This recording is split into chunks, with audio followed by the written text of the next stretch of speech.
Hello, मेरा नाम Stephen Hawkins है। आप मुझे भौतिक वैज्ञानिक, खगोल वैज्ञानिक या एक सपने देखने वाला भी कह सकते हो। मैं चल फिर नहीं सकता और मुझे बात भी कंप्यूटर के जरिए ही करनी पड़ती है, लेकिन मेरा दिमाग सोचने के लिए स्वतंत्र है। मैं आपके सामने ब्रह्मांड के रहस्यों को उजागर करना चाहता हूँ, जैसे कि क्या समय यात्रा संभव है, क्या हम अतीत या भविष्य में जाने का शॉर्टकट ढूंढ सकते हैं, क्या हम समय को कंट्रोल करने के लिए प्रकृति के नियमों का उपयोग कर सकते हैं। समय यात्रा को कई वैज्ञानिक छल या धोखा मानते हैं। मैं अपने स्वतंत्र विचारों से इन सब से अलग थलग ना हो जाऊं, इसके कारण मैं इस विषय पे बात करने से हो सके उतना बचता हूँ। लेकिन इन दिनों मैं उतना सतर्क नहीं हूँ और उस आलोचनाओं की परवाह नहीं करता। दरअसल मैं उन लोगों के जैसा ही हूँ जिन्होंने वैज्ञानिक पाषाण युग को बनाया था। अगर मेरे पास टाइम मशीन होती तो मैं मर्लिन मुनरो और गैलीलियो को देख रहा होता, क्योंकि उन्होंने अपने दूरबीन से अंतरिक्ष को देखने का नजरिया ही बदल दिया है। और शायद ब्रह्मांड के अंत की यात्रा करके ये भी पता लगा था कि क्या हमारा संपूर्ण ब्रह्मांड खत्म होने वाला है। लेकिन आखिरकार ये कैसे संभव है, इसे समझने के लिए हमें समय को भौतिक विज्ञान की नजर से देखना होगा। फोर्थ डायमेंशन को इस नजरिए से देखना इतना मुश्किल भी नहीं है। हर सजाग विद्यार्थी ये जानता है कि आप, मैं, यहाँ तक कि ये मेरी कुर्सी, ये सब भौतिक चीजें 3 आयाम या 3 डायमेंशन में मौजूद है। सब कुछ लंबाई, चौड़ाई और ऊंचाई में ही बसा है। लेकिन एक दूसरी तरह की भी लंबाई है, जो है समय की लंबाई। उदाहरण के लिए एक इंसान 80 से 100 सालों तक जीवित रहता है, लेकिन पाषाण युग के पत्थर हजारों सालों से खड़े हैं और हमारा सौरमंडल अरबों वर्षों से मौजूद है। अर्थात सब कुछ समय की लंबाई के साथ अंतरिक्ष में मौजूद है। समय की यात्रा का मतलब है इस फोर्थ डायमेंशन के माध्यम से यात्रा करना। इसे देखने और समझने के लिए कि इसका अर्थ क्या है, चलिए हम ये सोचते हैं कि हम सामान्य रोज की तरह कार में यात्रा कर रहे हैं। हम सीधी रेखा में कार चलाए तो हम एक ही डायमेंशन में यात्रा कर रहे हैं। दाएं या बाएं मुड़े तो हम दूसरे डायमेंशन को भी जोड़ रहे हैं। और किसी पहाड़ी रास्तों में ऊपर नीचे कार चलाए तो हम ऊंचाई या गहराई यानी थर्ड डायमेंशन को भी जोड़ रहे हैं। इसका मतलब है हम तीनों डायमेंशन में सरलता से यात्रा कर सकते हैं। लेकिन हम पृथ्वी पर समय यात्रा कैसे कर सकते हैं? क्या चौथे आयाम के माध्यम से हम कोई रास्ता बना सकते हैं? आइए हम कुछ देर के लिए एक विज्ञान कथा फिल्म देखते हैं। टाइम ट्रेवल वाली फिल्मों में अक्सर एक विशाल मशीन होती है जो ऊर्जा देती है। वो मशीन चौथे डायमेंशन में एक रास्ता बना देती है, जिसे हम काल में जाने की सुरंग भी कह सकते हैं। और काल यात्री एक बहादुर इंसान जो थोड़ा बेवकूफ भी होता है, तभी तो वो सुरंग में घुस जाता है, ये जाने बिना ही कि वो किस काल में पहुंचने वाला है। ये राय भले ही दूर की और सेठ चल्ली के विचारों जैसी लगे और शायद वास्तविकता इससे अलग हो, लेकिन सच ये है कि ये कर पाना नामुमकिन नहीं है। ये विचार स्वयं इतना पागल नहीं है जितना इसे समझा जाता है। भौतिकी विज्ञानी भी काल में सुरंग बनाने की सोच रहे थे, लेकिन हम इसके बारे में बिल्कुल अलग नजरिए से सोच रहे हैं। हम ये सोच रहे हैं कि क्या हम अपने अतीत या भविष्य में जाने के लिए कुदरत के नियमों के आधार पर कोई रास्ता बना सकते हैं। और तलाश करने पर पता चला कि वो तो पहले से ही मौजूद है। और इतना ही नहीं, हमने तो उसे एक नाम भी दे रखा है, जिसे कहते हैं वर्म होल। सच तो ये है कि हमारे चारों ओर वर्म होल है, लेकिन वो इतने छोटे हैं कि हमें नजर नहीं आते। वर्म होल बहुत ही छोटे होते हैं, वे काल और अंतराल के चप्पे चप्पे पर है। आपको शायद ये बात अटपटी लग रही हो, लेकिन मैं आपको समझाता हूँ। कोई भी चीज ना तो समतल है ना ही ठोस। अगर आप ध्यान से देखें तो आपको हर चीज में दरार, सुराग या झुर्री नजर आएगी। ये भौतिकी का एक आम सिद्धांत है जो काल पर भी लागू होता है। अब आप इस पूल टेबल को ही लीजिए। इसकी सतह बिल्कुल समतल सपाट लग रही है, लेकिन ध्यान से देखेंगे तो आपको सच का अंदाजा हो जाएगा। इसमें अनगिनत सुराग और दरारें हैं। यहाँ तक कि किसी चिकनी चीज में भी कई छोटे दरारें, झुर्रियां और गड्ढे हैं। पहले 3 डायमेंशन में तो ये सब मैंने आपको बड़ी ही आसानी से दिखा दिया, लेकिन यकीन मानिए चौथे डायमेंशन में भी ये बात उतनी ही लागू होती है। काल या समय में भी छोटी छोटी दरारें, झुर्रियां या गड्ढे हैं। अगर बहुत छोटे पैमाने पर बात करें, मेरा मतलब है अणु और परमाणु से भी छोटे पैमाने पर, तो हमें वो मिलेगा जिसे कहते हैं क्वांटम फॉर्म। यही वो जगह है जहां वर्म होल होते हैं। काल और अंतराल के बीच आने जाने के ये छोटे छोटे रास्ते लगातार बनते और बंद होते रहते हैं। वो इस क्वांटम जगत में हमेशा मौजूद रहते हैं। असल में ये दो अलग अलग जगहों को और दो अलग अलग काल को जोड़ते हैं। लेकिन अफसोस की बात यह है कि ये वास्तविक सुरंगें सिर्फ 1 सेंटीमीटर के 1 खरब अरबवें हिस्से जितनी छोटी होती है। जाहिर सी बात है उससे कोई इंसान तो नहीं गुजर सकता, लेकिन ये वर्म होल टाइम मशीनें हमारे लिए आधार बन सकती है। कुछ वैज्ञानिक मानते हैं कि इनमें से ही कई सुरंगों को कई खरब गुना बड़ा करके इतना बड़ा बना दिया जाए कि उनमें से कोई इंसान या अंतरिक्ष यान गुजर सके। अगर हमारे पास ऐसी टेक्नोलॉजी हो और हमें जरूरत भर की ऊर्जा मिल जाए तो शायद हम अंतरिक्ष में एक विशाल वर्म होल बना ले। मैं ये नहीं कह रहा कि वो बन जाएगा, लेकिन उसे बनाया जा सकता है, और अगर वो बन गया तो हमारे लिए बड़ा ही कारगर यंत्र साबित होगा। उसका एक सिरा पृथ्वी के पास होगा और दूसरा किसी बहुत दूर के ग्रह पर। सैद्धांतिक रूप में तो और भी बेहतर हो सकता है अगर हम उसके दोनों छोर को एक ही जगह पर रखें और उनके बीच फासला अंतराल की बजाय काल का हो, तो उससे होकर हमारा एक यान पृथ्वी के करीब ही आएगा और जाएगा, लेकिन उसका सफर हमारे अतीत में होगा। हो सकता है कि हमारा यान डायनासोर के सामने पहुंच जाए, ठीक उनके सामने। अब मुझे भी लगने लगा है कि चारों डायमेंशन में सोच पाना बहुत ही मुश्किल है, और वर्म होल इतनी आसान चीज भी नहीं है कि जिसमें हम अपना सिर खपा सके। लेकिन हौसला मत हारिए, मैंने एक ऐसे प्रयोग के बारे में सोचा है जिससे पता लग जाएगा कि क्या हम आज किसी वर्म होल के जरिए समय यात्रा कर सकते हैं, या फिर अभी नहीं तो आने वाले समय में। मुझे छोटे मोटे प्रयोग करना और शैंपेन पीना पसंद है। मैंने अपनी ये दोनों पसंदीदा चीजों को साथ मिलाकर ये देखने की कोशिश की कि काल यात्रा संभव है या नहीं। मैं एक पार्टी दे रहा हूँ भविष्य की शहर पर जाने वालों के स्वागत पे, लेकिन मामले में एक पेच है। वो ये कि मैं उसके बारे में उन्हें पार्टी खत्म होने के बाद ही बताऊंगा। ये है वो निमंत्रण जिसमें काल और अंतराल के बारे में हर बात लिखी है। मुझे उम्मीद है कि इसकी एक कॉपी किसी न किसी रूप में कई हजार सालों तक बची रहेगी। हो सकता है कि किसी जरिए ये भविष्य के किसी जीव को मिल जाए और वो वर्म होल टाइम मशीन के जरिए मेरी पार्टी में आने की कोशिश करे। इससे ये साबित हो जाएगा कि एक दिन काल यात्रा जरूर संभव होगी, और अब वो काल यात्री मेहमान यहाँ आते ही होंगे। 5, 4, 3, 2, 1 कोई नहीं आया। मैं तो सोच रहा था कि भविष्य की मिस यूनिवर्स मेरे पास आएगी, पर मेरा ये प्रयोग असफल क्यों रहा? इसकी शायद एक वजह यह है, और वो वजह बड़े लंबे समय से अतीत की काल यात्रा से जुड़ी हुई है। वो समस्या है विरोधाभास की। विरोधाभास के बारे में सोचकर ही हंसी आती है। इनमें से सबसे बड़ा है जिसे हम ग्रैंडफादर पैराडॉक्स कहते हैं। मैं आपको उसका ही एक नया रूप दिखाने जा रहा हूँ, जिसे मैं सन की वैज्ञानिक का विरोधाभास कहता हूँ। मुझे फिल्मों में दिखाए जाने वाले वैज्ञानिक पसंद नहीं है, क्योंकि अक्सर उन्हें सनकी या पागल दिखाया जाता है, लेकिन ये वास्तव में सनकी है। ये एक विरोधाभास बनाना चाहता है और उसके लिए अपनी जान भी देने के लिए तैयार है। जरा सोचिए कि किसी ने काल सुरंग में एक वर्म होल बना लिया है और वो सिर्फ 1 मिनट पीछे जा सकता है। वैसे तो 1 मिनट का वक्त ज्यादा नहीं लगता, लेकिन 1 मिनट की काल यात्रा भी बड़ी मुसीबत बन सकती है। उस वर्म होल से वैज्ञानिक देख सकता है कि मिनट भर पहले वो कैसा था, लेकिन अगर वो अपने मिनट भर पहले वाले रूप की हत्या कर दे तो उसकी मौत हो चुकी है। वो पिस्तौल को जोड़ भी नहीं पाया था कि मारा गया, लेकिन गोली किसने चलाई थी? यही है विरोधाभास। इसका कोई मतलब नहीं होता। इसकी वजह से ही अंतरिक्ष वैज्ञानिक दुविधा में रहते हैं। इस तरह से वो बुनियादी नियम ही टूट जाएगा जिस वजह से पूरा ब्रह्मांड चल रहा है। इससे हम किसी काम का अंजाम तो देख सकते हैं, लेकिन उसे बदल नहीं सकते। मुझे नहीं लग रहा कि कोई चीज खुद को नामुमकिन बना सकती है, और अगर वो ऐसा कर पाती तो पूरे ब्रह्मांड को अफरा तफरी में जाने से कोई नहीं रोक सकता। इसलिए कुछ न कुछ ऐसा होता है जो विरोधाभास को रोकता है।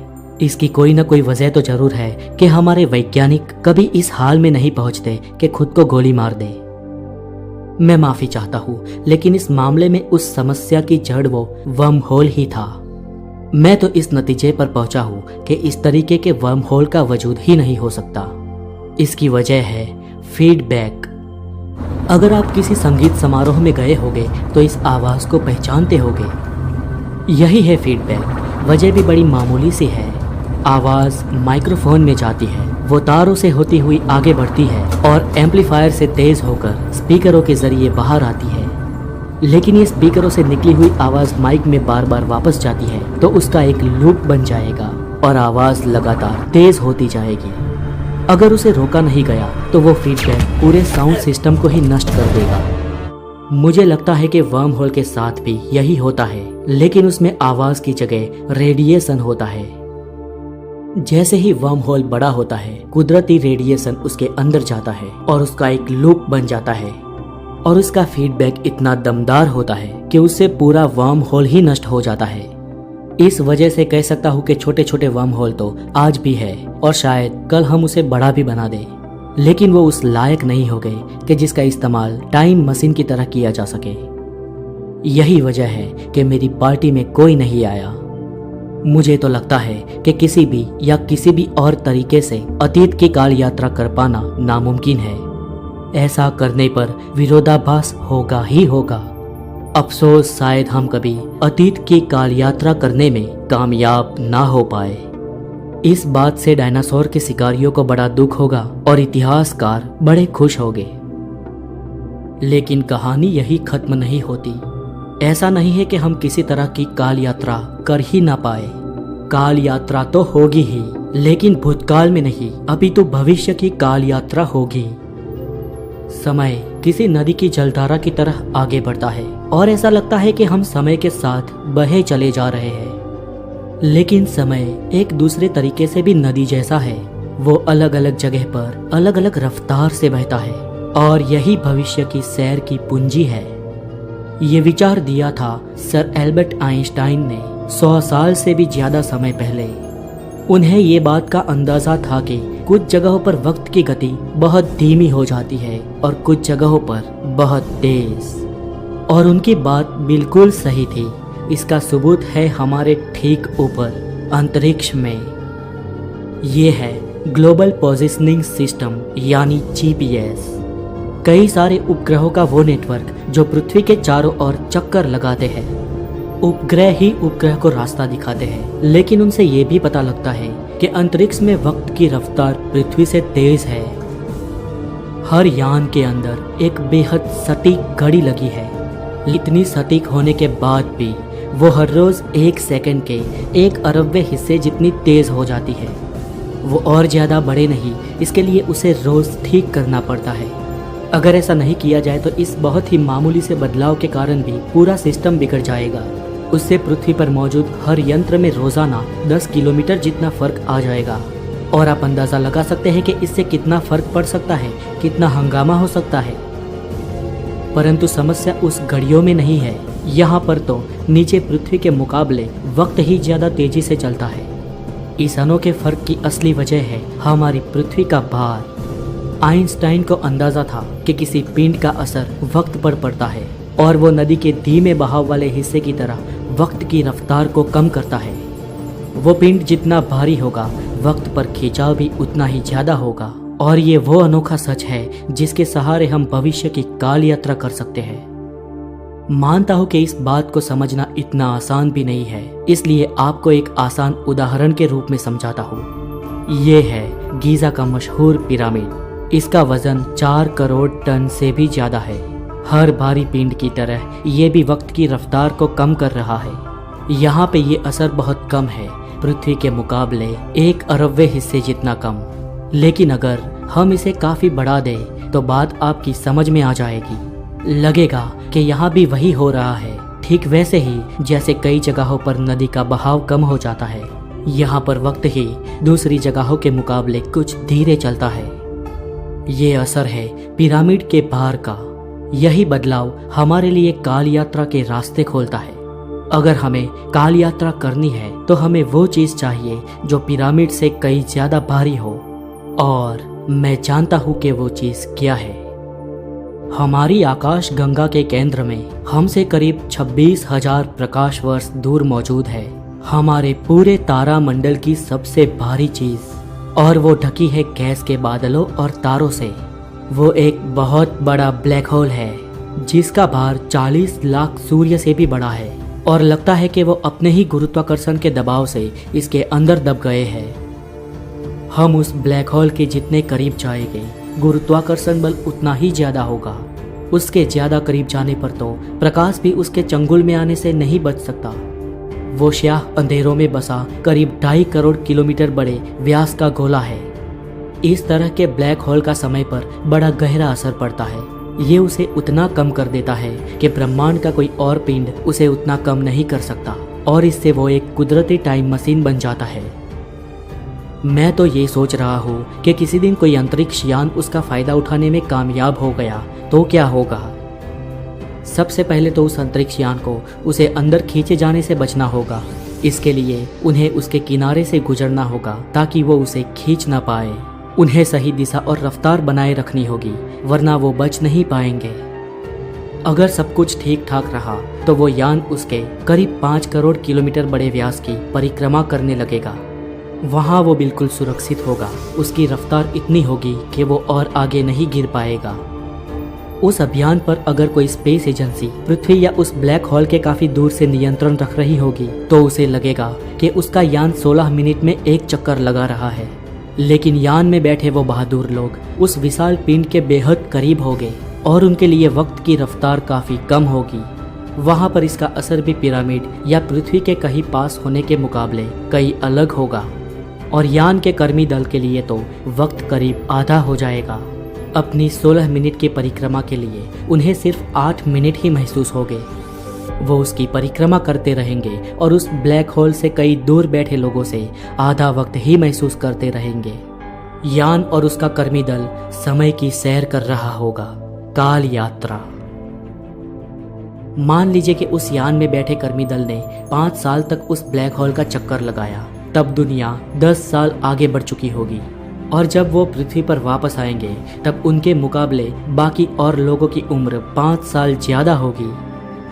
यान का कर्मी दल भविष्य की पृथ्वी पर वापस आएगा। उसने न सिर्फ अंतरिक्ष की सैर की होगी बल्कि समय की भी सैर की होगी। मतलब ये कि एक बहुत ही बड़ा ब्लैक होल किसी टाइम मशीन से कम नहीं होता। लेकिन जाहिर है कि ये व्यवहारिक नहीं है। हाँ, ये वार्म होल से थोड़ा अलग जरूर है क्योंकि इसमें विरोधाभास नहीं होता, साथ ही फीडबैक से खुद को नष्ट भी नहीं करता। लेकिन ये बड़ा ही खतरनाक है। ये हमसे काफी दूर है और ये हमें भविष्य में बहुत दूर भी नहीं ले जाएगा। गनीमत है कि हमारे पास काल यात्रा का एक और साधन भी है।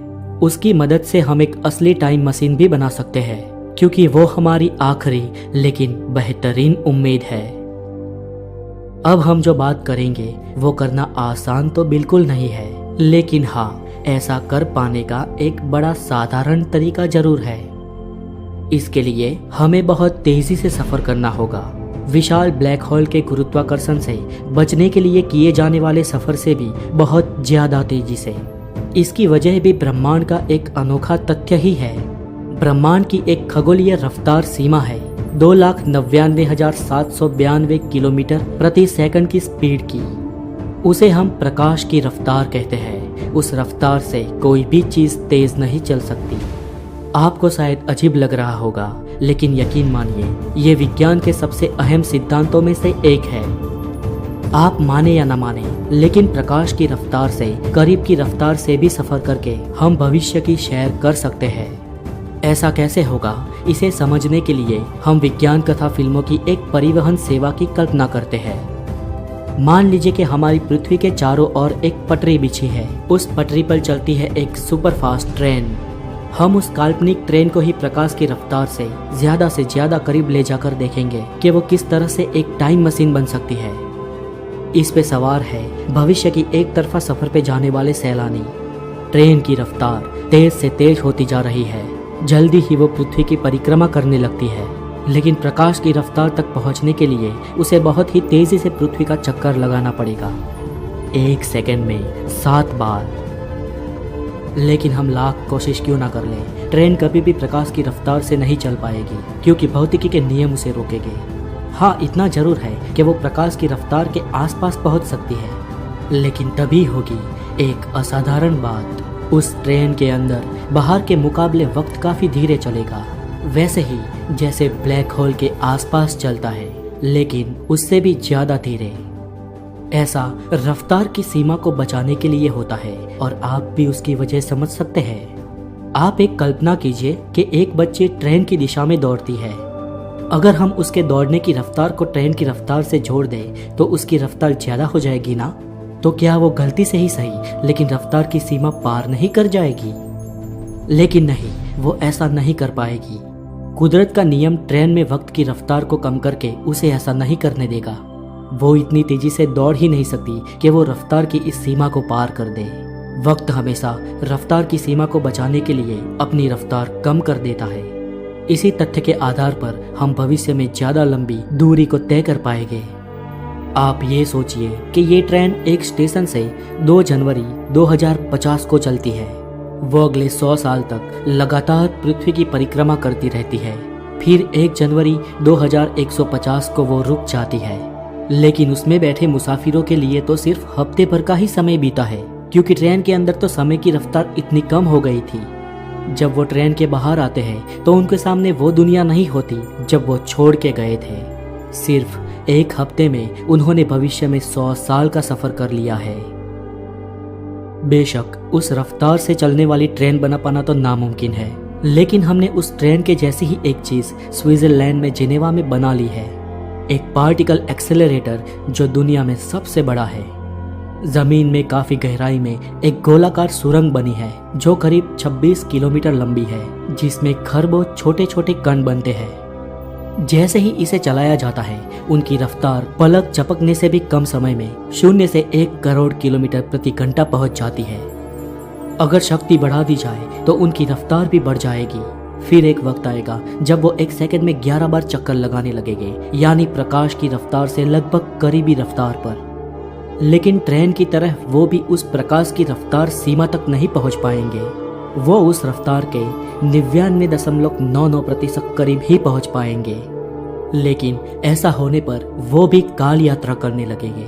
इसकी वजह यह है कि वो कण है पाई मेसन, जिनकी उम्र बहुत कम होती है। आमतौर पर वो सेकंड के 25 अरबवें हिस्से में ही टूट जाते हैं, लेकिन उन्हें करीब करीब प्रकाश की गति से चलाया जाता है तो उनकी उम्र 30% तक बढ़ जाती है। ये कण असली काल यात्री है। ये बात बस इतनी मामूली है। अगर हम भविष्य की सैर पर जाना चाहते हैं तो हमें ज्यादा से ज्यादा तेज जाना होगा, बहुत तेज। और मुझे लगता है कि ऐसा करने के लिए हमें अंतरिक्ष में जाना होगा।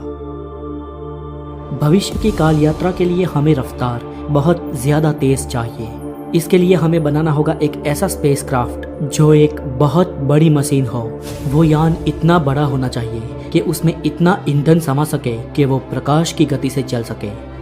प्रकाश की उस खगोलीय सीमा की गति तक पहुंचने के लिए ही उसे पूरी शक्ति से 6 साल तक चलना पड़ेगा।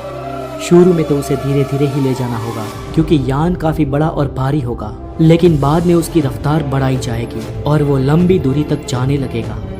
सिर्फ हफ्ते भर में वो गैस के विशाल गोले नेपच्यून जैसे ग्रह तक पहुंच जाएंगे। 2 साल बाद लगातार चलने से वो प्रकाश की रफ्तार से आधी रफ्तार पा लेगा और हमारे सौर मंडल के काफी दूर तक पहुंच जाएगा। अगले 2 साल बाद वो उस गति सीमा की 90% गति पा लेगा। फिर वो हमारे सबसे करीबी तारामंडल अल्फा सेंचुरी को पार कर लेगा। पृथ्वी से करीब 50 खरब किलोमीटर दूर जाने के बाद और अपने लॉन्च के 4 साल बाद उस यान पर हर घंटा पृथ्वी के 2 घंटे के बराबर होगा। उसकी हालत भी उस विशाल ब्लैक होल के आसपास परिक्रमा करने वाले यान जैसी ही होगी। और कहानी यही खत्म नहीं होती। पूरी रफ्तार से उड़ता वो यान अगले 2 साल बाद प्रकाश की रफ्तार के 99% की रफ्तार के बराबर उड़ेगा। उस रफ्तार पर यान में एक दिन पृथ्वी के 1 साल के बराबर होगा। तब हमारा वो यान भविष्य में उड़ान भरेगा। वक्त की रफ्तार कम होने का एक फायदा भी है। इसका मतलब है कि कम से कम सैद्धांतिक रूप से तो हम कम से कम अपने जीवन काल में ही असाधारण दूरी तय कर सकते हैं। और इस रफ्तार से दृश्य ब्रह्मांड के छोर तक पहुंचने में हमें सिर्फ 80 साल लगेंगे। लेकिन हमारे इस सफर का सबसे बड़ा रोमांच तो वो होगा कि हम देख पाएंगे कि हमारा ब्रह्मांड कितना अनोखा है। हमारे ब्रह्मांड में अलग अलग जगहों पर वक्त की रफ्तार अलग अलग होती है और हमारी थियोरेटिकली सबसे बड़ी जो चीज़ है ब्लैक होल, वो काल और अंतराल दोनों पे असर डालता है। ये वो जगह है जहां हमारे चारों ओर छोटे छोटे वर्म होल हैं और ये एक ऐसी जगह है जहां सही विकास करके हम भौतिकी के नियमों की अपनी जानकारी के बूते पर चौथे आयाम के पार भी जा सकते हैं। हम भी